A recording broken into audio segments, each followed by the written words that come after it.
네. 예, 언론 여러분들 수고 많으십니다. 지금부터 제96차 정책 조정을 시작하겠습니다. 먼저 회의를 시작하기 전에 오늘이 김대중 대통령님의 13주기입니다. 저희들이 먼저 우리 김대중 대통령님에 대한 묵념을 한 후에 시작하도록 하겠습니다. 일동 묵념.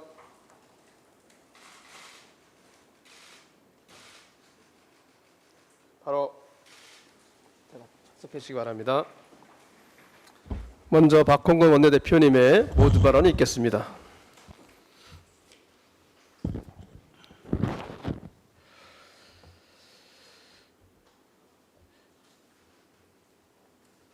인사정책이 성공의 길이다. 아첨한 자와 무능한 자를 배제해라. 오늘로 서거 13주기를 맞는 고 김대중 전 대통령님의 15개 대통령 수칙 중 두 번째 내용입니다. 40% 득표로 집권한 소수파 대통령이 스스로의 수칙을 지켜 총리 등 주요 자리를 반대편 인사에 맡김으로써 국정을 성공적으로 이끈 국민의 대통령이 될 수 있었던 비결입니다. 하지만 윤석열 대통령은 끝내 인적 쇄신을 거부했습니다. 반성 없는 자화자찬, 취임 100일 기자회견은 이 8자로 압축됩니다. 회견 54분 중 20분을 수긍할 수 없는 업적 자랑에 할애하면서도 사적 채용, 비선 논란, 내각과 대통령실 인사 대참사 등에 대한 사과는 한마디도 없었습니다. 전면적 인적 쇄신을 요구하는 국민의 목소리가 번물처럼 터진 지 오래지만 지지율 반등을 위해선 안 한다라며 단호히 거부했습니다.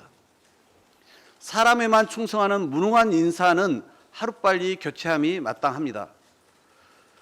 국정이 망가지는데 한 번 쓰면 바꾸지 않는다는 게 무슨 자랑입니까? 국민의 요구는 묵살하면서 국민의 숨소리까지 잘 듣겠다니 불통 대통령 때문에 국민들 분통만 터질 지경입니다. 민심을 거부하고 본인 판단만 따르겠다는 오만일 뿐입니다. 지난 대선에서 윤석열 대통령을 선택했던 국민 10명 중 4명이 돌아섰습니다. 여권의 지지율 위기 책임도 윤석열 대통령이 가장 크게 나타났습니다. 무엇보다 대통령이 달라져야 합니다. 변화는 입증하는 것이지 말로 하는 것이 아닙니다. 대통령은 어제 여론조사에서 나타난 민심을 겸하게 받들겠다고 한 말이 진심이라면 오만과 독선의 아집에서 지금이라도 벗어나야 새로운 길을 찾을 수 있습니다. 전면적인 인적 쇄신으로 국정의 초기 동력을 다시 확보하는데 결단력 있게 나서줄 것을 거듭 촉구합니다. 민주당은 윤석열 정부의 국정 난맥상에 대한 국민적 우려와 요구를 받들어 기본소득당 그리고 무소속 의원들과 함께 어제 국정조사 요구서를 제출했습니다. 윤석열 정부는 지난 100일간 무능과 독단으로 민심 위반을 초래하며 총체적 난국에 처했습니다. 대통령실 졸속 이전, 사적 채용과 관저 사적 수주 의혹 등 권력 사유화를 바로잡아 국정을 정상화하는 것이 시급합니다. 그러나 비대위가 출발한 첫날 집권 여당인 국민의힘은 국정조사 요구를 정치 공세로 폄훼했습니다. 대통령실의 사적 채용, 특혜 수주 등 그간의 숱한 의혹을 그대로 덮어둔 채 국정을 제대로 추진하기 어렵다는 것은 여당도 잘 알 것입니다. 국민의힘 내부에서도 문제를 지적한 바 있습니다. 그런 국민의힘이 새 출발을 공언하면서 국정조사 반대부터 하고 나서는 것은 자기 모순입니다. 윤석열 정부와 여당이 자초한 위기를 극복하기 위한 첫 번째 조치는 국민의 신뢰 회복입니다. 주호영 비대위원장은 혁신과 변화를 공언했습니다. 실천과 결과로 보여주겠다고도 했습니다. 국정에 무한 책임을 진 집권 여당은 민심을 따라 쇄신에 앞장서야 합니다. 윤석열 대통령 취임 이후 가중된 100일간의 실정을 반성하고 위기를 유발한 종기가 무엇인지 가려내 읍참마속의 심정으로 도려내야 합니다. 윤석열 정부의 위기가 국가적 위기로 퍼지는 것을 막고 더 늦기 전에 대책을 세우는 것이 입법부의 책무입니다. 최근 여론조사에서 국민의 81.3%가 국정 쇄신을 위해서는 야당과의 협치가 시급하다고 답변했습니다. 국민의힘은 민심을 받들어 국정조사를 수용하고 추담적으로 협력할 것을 촉구합니다. 대통령실도 국민적 의혹 해소와 국정 쇄신을 위해 국정조사에 적극 협조할 것을 당부드립니다. 이상입니다. 네, 다음은 정한 정책위 의장님 모두 발언 있겠습니다.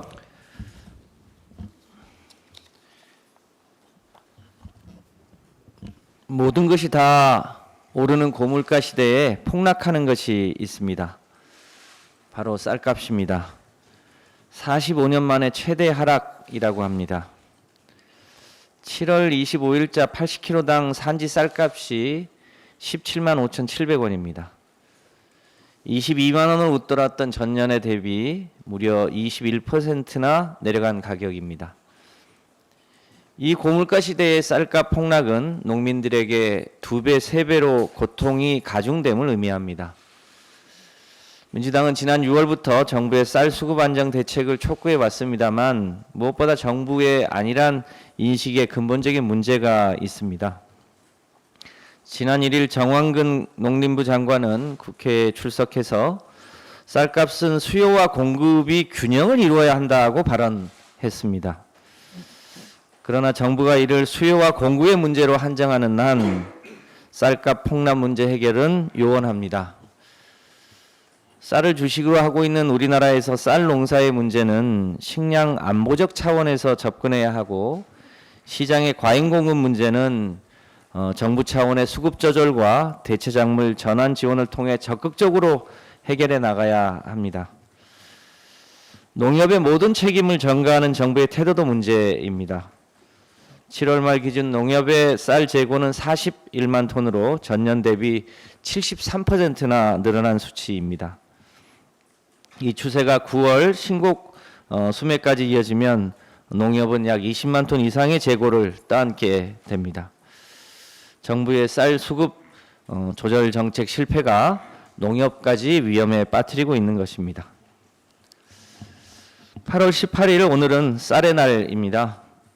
정부는 이제라도 쌀 수급 안정을 위해서 2021년에 생산된 쌀을 최소한 10만 톤 이상 추가로 격리하고 국제식량기구 권고 비축량을 국내산으로 충당하는 등 현안 해결에 적극적으로 나서줄 것을 강력히 촉구합니다. 민주당도 필요시 시장격리 조치를 법적으로 의무화하는 양곡관리법 개정과 식량안보대책 강화 등 근본적 문제 해결을 위해 적극적으로 노력하겠습니다. 원내대표님 말씀도 있었습니다만 어제 윤석열 대통령은 취임 100일 기자회견을 가졌습니다. 국민은 강도 높은 국정 쇄신을 요구하고 있는데 정작 대통령은 자화자찬으로 일관했습니다. 본인이 내부 총질 메시지를 보내며 여당 비상사태를 가져온 장본인임에도 불구하고 이에 대한 사과나 해명은 없었고 주가 조작, 논문 표절, 권력 사유화로 얼룩진 김건희 여사에 대해서는 아예 질문조차 나오지 못하도록 원천 봉쇄했습니다. 한마디로 소통을 위한 기자회견은 불통으로 끝나고 말았습니다. 국민들은 이제 겨우 100일이 지났느냐고 한숨을 쉬고 있습니다. 동시에 남은 4년 9개월이 대체 얼마나 혼란스러울지 걱정하고 있습니다. 대한민국은 해방 이후 지난 70년간 기적의 역사를 써왔습니다. 식민지와 전쟁의 폐허에서 시작했지만 산업화와 민주화를 성공하고 지난 문재인 정부 당시 공식적으로 선진국에 진입한 첫 번째 나라가 되었습니다. 민주당은 이 기적의 역사가 뒤로 후퇴하지 않도록 하겠습니다. 정부 여당의 잘못과 비판을 통한 반사 이익에만 기대지 않겠습니다. 민생의 현장에서 국민들과 함께 대안을 만들고 국회 입법과 정책을 통해 책임 있는 대안정당으로서 국민의 신뢰를 받을 수 있도록 최선을 다하겠습니다. 이상입니다. 다음은 위성곤 원내 정책 수석 부대표의 현안 발언 있겠습니다. 윤석열 대통령 취임 100일인 어제 대통령의 기자회견이 있었습니다. 대통령은 시작도 국민, 방향도 국민, 목표도 국민이라는 말로 연설을 시작했는데 정작 국민들은 대통령이 말하는 국민이 도대체 누구인지 의아할 따름이었습니다. 한마디로 안물안궁 기자회견이었습니다. 국민들은 원하지도 않고 궁금하지도 않은 자화자찬과 전 정부 탓만 말하는 말잔치였습니다. 국제 통계 사이트 아워월드인 데이터에 따르면 8월 2주차 우리나라의 인구 100만 명당 코로나19 신규 확진자는 16,452명으로 전 세계 216개국 가운데 최다를 기록했습니다. 윤 대통령은 대선 기간 문재인 정부의 방역을 정치 방역이라며 과학 방역을 하겠다고 했습니다. 그러나 정작 취임 후에는 방역이 아니라 방치를 하고 있습니다. 정부의 무책임하고 무능한 코로나19 대응으로 국민의 생명과 건강이 위협받고 있습니다. 국민의 생명과 건강보다 중요한 국정과제는 없습니다. 그런데 시작도 방향도 목표도 국민이라는 대통령이 정작 코로나19 재유행으로 고통받고 걱정하는 국민들에게 위로나 사과 한마디 전하지 않았습니다. 어떻게 하겠다는 말도 없었습니다. 국민들은 불안합니다. 문재인 정부와 더불어민주당은 욕을 좀 먹고 표가 좀 떨어지더라도 국민의 생명과 건강을 지키는 일을 선택해 왔습니다. 전 세계가 대한민국의 코로나 대응을 칭찬했지만 그 와중에도 자랑보다는 국민에 대한 사과와 위로, 치료와 보상이 우선이었습니다. 그러나 현 정부는 사과나 위로는커녕 치료도 보상도 국민 각자 알아서 해결하라고 합니다. 정부와 여당은 지금이라도 정치 방역이라는 프레임으로 국민을 기만한 것을 사과하고 전 정부의 방역 성과와 시스템을 계승 활용해서 지금의 재유행 상황을 하루빨리 종식시키기 바랍니다. 과거 국민의힘 정권들처럼 시작도 방향도 목표도 국민의 희생이 아니길 바랍니다. 국민의 안이 이길 바랍니다. 이상입니다. 네, 다음은 신정훈 원내 선임 부대표의 현안 발언이 있겠습니다.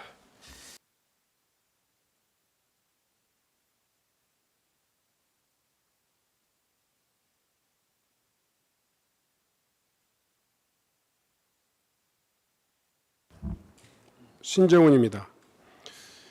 우리는 전진해야 할 때 주저하지 말며 인내해야 할 때 초조하지 말며 후회해야 할 때 낙심하지 않아야 한다. 민주화, 인권, 평화의 대한민국을 만들기 위해 일생을 바치신 김대중 전 대통령님의 말씀입니다. 오늘은 김대중 대통령님 서거 13주기입니다. 한평생 행동하는 양심으로 불의와 싸우며 민주사회를 만드는 데 헌신하신 고 김대중 대통령님의 삶과 말씀은 오늘을 살아간 우리에게도 깊은 울림이 됩니다. 한편 오늘은 제8회 쌀의 날이기도 합니다. 쌀을 뜻하는 쌀 미자가 8과 10, 8이라는 숫자로 풀이되는 점에 착안해서 정했으며 쌀 한 토를 얻기 위해 모내기서부터 추수까지 농부의 손길이 88번 필요하다는 의미가 담겨 있습니다. 그만큼 쌀 한 토를 생산하기 위해 농부의 정성이 필요하다는 말씀입니다. 그런데 식생활이 서구화되면서 쌀독 인심도 예전과 같지 않습니다. 지난해 1인당 연간 쌀 소비량이 56.9kg로 30년 전에 절반 수준으로 줄었지만 의연히 5천만 국민이 하루도 빠짐없이 소비하는 가장 소중한 생활 필수품임에는 변함이 없을 것입니다. 문제는 올해 8월 5일 80kg 기준 쌀값은 17만 2천 원 수준으로 지난해 동기 22만 3천 원 대비 23%가 폭락했습니다. 쌀값이 1만 원 하락에 의한 농업소득의 감소는 1조 3천억에 이릅니다. 현재와 같은 쌀값 폭락이 올가을 추락기까지 이어진다면 농업인들의 소득 감소는 6조 원대에 이를 것으로 예상됩니다. 쌀값 폭락은 농업인들의 소득 감소에 그치지 않고 지역 경제 그리고 지방 소멸에 직격탄을 날릴 것으로 우려하고 있습니다. 우리 당은 이와 같은 쌀값 폭락에 대해서 수차례 정부에 쌀값 대책을 촉구했지만 윤석열 정부는 무대응으로 일관했습니다. 그리고 지난 이틀 전에 120여 명의 국회의원들이 서명한 쌀값 대책 촉구 건의안을 채택했지만 농식품부의 첫 대통령 업무 보고에서도 그리고 어제 대통령의 100일 기자회견에서도 최대 현안인 쌀값 문제는 답이 없었습니다. 오히려 농축산물 무관세 확대 적용, TRQ 증량에 힘을 쏟고 있습니다. 농림부 장관은 오로지 물가대책 반장을 자처하고 있는 실정입니다. 하지만 쌀값이 물가나 가계에 비해서 차지하는 비중은 극히 낮습니다. 통계청의 발표에 의하더라도 도시가구의 1월 평균 소비 지출액 중 쌀 가중치는 1000분의 5.5로 커피의 7.2, 휘발유의 20.8, 휴대폰 전화료의 31.2에 비해서도 훨씬 낮습니다. 결국 쌀값이 떨어져도 올라도 물가에 미치는 영향은 거의 없다는 말입니다. 최근에 경험했듯이 가뭄, 홍수 등 이상기후가 일상화되고 있는 상황에서 전 세계는 식량 안보, 식량 주권 수호를 위해서 자국의 농업을 보호하고 식량 자급률을 높이는 데 힘을 쏟고 있습니다. 김영삼 정부가 대통령직을 걸고서라도 쌀만은 지키겠다는 약속을 저버리고 쌀 수입 개방을 추진할 때 저는 민주당의 대책을 건의하기 위해서 김대중 당시 평화민주당 총재를 만난 적이 있습니다. 그때 김대중 대통령께서 하신 말씀이 기억납니다. 유럽과 같이 국경이 없는 나라도 식량만큼은 남들에게 의존하지 않는다. 우리나라는 삼면이 바다로 둘러싸여 있고 대륙도 막혀 있는 상황에서 국민의 주식을 외국에 의존하는 것은 대단히 바람직하지 않는 이야기다라고 쌀 자급을 강조하신 바 있습니다. 식량 주권, 식량 안보가 강조되는 상황에서 우리 당은 이번 전당대회를 맞이해서 강령에 처음으로 농림, 축산, 어민들의 소득 보장 조문을 신설하기로 했습니다. 뒤늦게라도 반영된 만큼 향후 우리 당은 쌀값을 비롯한 농업인들의 소득을 위해서 배전의 노력을 다할 것입니다. 오늘 쌀의 날을 통해서 쌀이 주는 공익적 가치와 소중함을 재조명하고 쌀 농가들의 안정적 소득과 경영을 위해서 정부의 적극적인 시장 격리, 생산 조정을 위한 대책을 촉구합니다. 김대중 대통령님을 기린다는 것은 그분의 말씀과 삶을 제대로 기억하고 실천하는 것이라고 생각합니다. 민생도 김대중처럼 김대중답게 꼼꼼하게 챙기겠습니다. 마치겠습니다. 다음은 박영선 원내부대표의 현안 발언 있겠습니다. 국정난맥상과 혼란으로 점철된 윤석열 대통령 취임 100일 전면적인 쇄신과 반성이 필요합니다. 어제 윤석열 대통령의 취임 100일 기자회견이 있었습니다.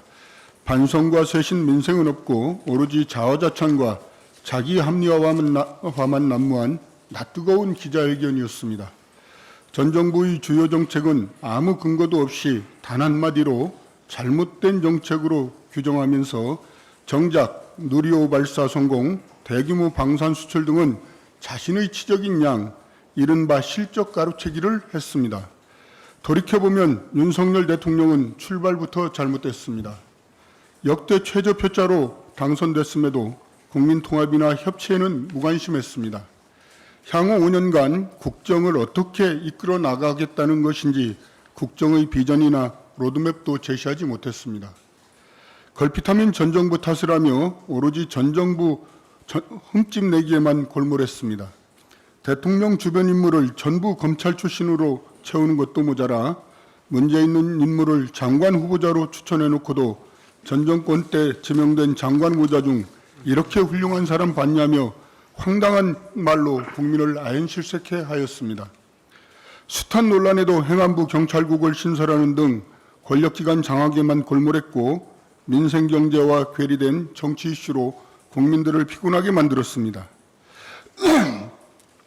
막무가내식 대통령실 집무실 이전으로 인한 혼란, 대통령실 사적 채용 논란, 보건복지부 장관 후보자의 연이은 중도 사퇴, 공정거래위원장 자진 사퇴, 김건희 여사와 관련된 각종 의혹과 문제들, 건진법사 의혹, 이른바 내부총질윤회관으로 대표되는 여당의 내홍, 취약연령 만 5세 하향 정책 졸속 추진 및 폐기, 폭우시 대통령 재택근무 논란 등 출범 100일에 불과한 윤석열 정권의 실정 사례는 일일이 열거하기도 힘들 정도입니다.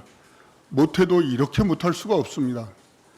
전 정부의 방역 정책을 정치 방역으로 비하하고 실체도 불분명한 과학 방역을 주장하더니 결국 방역 정책의 수장이라 할 수 있는 복지부 장관은 취임 100일이 지나도록 임명조차 하지 못하고 있습니다. 정치가 국민을 보살피고 걱정해야 하는데 윤석열 정부 출범 100일 만에 오히려 국민이 정치를 걱정해야 하는 지경에 이르렀습니다. 러시아 우크라이나 전쟁으로 인한 세계적 경제 위기, 사상 최악의 물가 폭등으로 민생은 피멍이 들고 있습니다. 대통령의 시국 인식은 민심과 너무나 동떨어져 있습니다. 국민 10사람 중 7사람이 국정 운영에 대해 부정평가를 내리고 역대급 무능정부, 준비 안 된 초보정권이라고 하는데도 지지율에 연연하지 않는다. 국면전환용 인적 쇄신은 없다며 쇄신을 거부하고 있습니다. 국정 운영을 하는 데 있어서 가장 중요한 것은 첫째도 국민의 뜻이고 둘째도 국민의 뜻입니다. 국민의 숨소리 하나 놓치지 않고 한치도 국민의 뜻에 벗어나지 않도록 국민의 뜻을 살피겠습니다. 어제 기자회견에서 윤석열 대통령이 하신 말씀입니다. 대통령은 말로만 국민을 외칠 것이 아니라 이제라도 국민의 목소리에 귀 기울여야 합니다. 지난 100일간의 혼란에 대한 사과와 반성, 즉각적인 인적 쇄신 및 전면적인 국정 쇄신을 촉구합니다. 이상입니다. 네, 마지막으로 제가 한 말씀만 잠깐 드리겠습니다. 금리 인상과 코로나19 경제 위기로 인해서 지금 여러 가계부채 위기가 심화되고 있습니다. 가계부채 위기가 심화되어 있는 가운데 과중채무자가 워크아웃, 파산, 회생 등을 통한 채무 조정이 필수입니다. 그런데 여러 가지 원인으로 해서 회생, 파산 과정이 시간이 더 많이 걸리고 있고 특히 서울과 지방의 차이가 심각하게 나고 있습니다. 개인회생의 접수부터 개시까지 2019년에는 5달이 걸렸는데 최근 5.3개월 늘어났고 개인 파산 역시 19년에는 4.7개월인데 올해는 5.7개월로 한 달가량 늘었습니다. 무엇보다도 가장 큰 문제가 서울과 지방의 차이입니다. 서울에서는 19년도에 평균 4.1개월이 걸렸는데 지방에서는 5.2개월, 한 달 더 걸리고 있습니다. 회생 역시 4.3개월, 서울은 4.3개월인데 지방은 5.6개월입니다. 개인 파산은 더 심각합니다. 서울 경우는 2019년도에 2.7개월이 걸렸는데 지방에서는 4.7개월, 무려 2배 이상 걸리고 있습니다.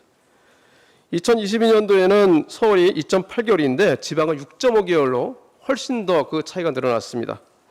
서울과 지방과의 평균 소요 기간이 더욱 늘어나고 있습니다. 이것은 서울에는 전문적인 파산법원이 있지만 지방은 파산부가 전문적으로 되어 있지 않기 때문에 이런 일이 발생하고 있습니다. 지방에 사시는 분들은 파산과 회생을 위해서라도 서울로 이전해야 됩니까? 대법원 법원행정처에 이 부분에 대한 시급한 대책을 요구합니다.